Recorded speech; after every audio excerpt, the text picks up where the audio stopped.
ఆంధ్రప్రదేశ్ రైతు సంఘం అనకాపల్లి జిల్లా ప్రధాన కార్యదర్శి ఎం అప్పలరాజును పీడీ యాక్ట్ కింద నిరంకుశంగా ప్రభుత్వం అరెస్టు చేయడాన్ని వ్యతిరేకిస్తున్నామని ఆల్ ఇండియా కిసాన్ సభ ప్రధాన కార్యదర్శి కామ్రేడ్ విఘ్నుకృష్ణన్ అన్నారు. అనకాపల్లి జిల్లా ఎస్ రాయవరం మండలం ధర్మవరంలో రైతు సంఘం జిల్లా అధ్యక్షులు కర్రి అప్పారావు అధ్యక్షతన జరిగిన సమావేశంలో ఆయన మాట్లాడుతూ కేంద్రంలోని బీజేపీ ప్రభుత్వం ఇక్కడ కూటమి ప్రభుత్వం అప్పలరాజుని అక్రమంగా అరెస్టు చేయడం మంచి పద్ధతి కాదని స్పష్టం చేశారు.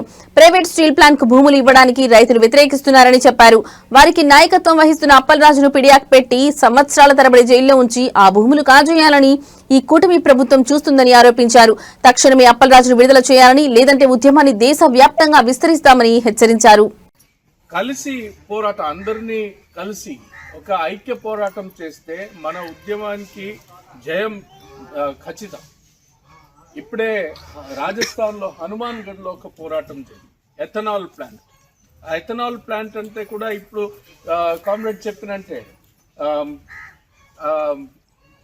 ఫార్మా కంపెనీ కారణం ఆ దగ్గర ఉన్న ప్రజలకి క్యాన్సర్, ఆ విధంగా రోగం వచ్చింది. ఎథనాల్ ప్లాంట్ కూడా నీళ్లు పొల్యూషన్ మలినం అవుతుంది అని చెప్పి రైతులు, వ్యవసాయ కార్మికులు కలిసి చేసిన పోరాటం.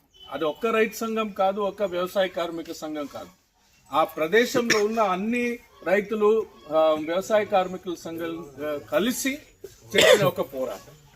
మీకు అందరికీ తెలుసు, 2020లో తీసుకొని వచ్చిన 3 నల్ల చట్టం, బీజేపీ ప్రభుత్వం తీసుకొని వచ్చిన నల్ల చట్టం, అది వ్యతిరేకించి జరిగిన పోరాటంలో దాదాపు 500 రైతు సంఘాలు, వ్యవసాయ కార్మిక సంఘాలు, కార్మిక సంఘాలు అన్ని కలిసి చేసిన పోరాటంలో ఈ నరేంద్ర మోదీ ప్రభుత్వం ఓడిపోయింది.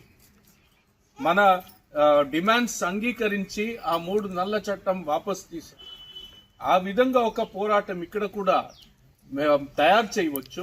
సంయుక్త కిసాన్ మోర్చా నుంచి, అఖిల భారత కిసాన్ సభ నుంచి వెంకట్ గారు ఉన్నారు, వెంకట్ గారు వ్యవసాయ కార్మిక సంఘం కలిసి మేము కూడా ఇది కోసం లీగల్ హెల్ప్ కావాలంటే అది కూడా చర్చ చేసి నేషనల్ లెవెల్లో కూడా ఇది ఒక విషయం రైజ్ చేసి తీసుకొని వస్తాం. ఈ పోరాటం ఓకే, ఇప్పుడు పీడీ యాక్ట్లో ఉన్నాం, ఎన్ని రోజులు బంద్ చేస్తాం. అక్కడ గ్రేటర్ నోయిడాలో జరిగితే పీడీ యాక్ట్లో అరెస్ట్ చేశారు, అది వేరే. ఇంటి నుంచి బయట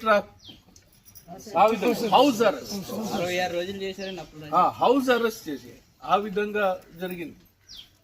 ఇది బ్రిటిష్ కాలంలో చేసినంటే ఇప్పుడు నరేంద్ర మోదీ బీజేపీ ప్రభుత్వం, ఇక్కడ కూడా అది పేరు చంద్రబాబు, పవన్ కళ్యాణ్, అది కూడా బీజేపీ ప్రభుత్వం, అదే ఉంది.